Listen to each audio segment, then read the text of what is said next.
ரஷிடொலி count பண்ணுங்க. இது என்ன இருக்கு?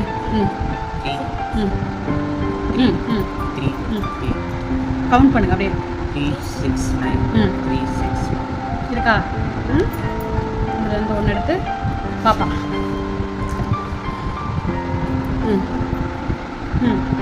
சாப்பிட்டீங்களா? இப்போ இதில் 3 ஒரு பாக்ஸ் ஃபுல்லாக 3 தான் இருக்கணும். இது வந்து இந்த பக்கம் 3 3 3 9 இருந்துச்சா, 3 3 3 9 இருந்துச்சா, அதே மாதிரி இப்போ ஒன்று எடுத்து சாப்பிட்டீங்க. ஒரு பாக்ஸ் ஃபுல்லாக 3 தான் இருக்கணும். கவுண்ட் பண்ணும்போது 9 இருக்கும் அதே மாதிரி.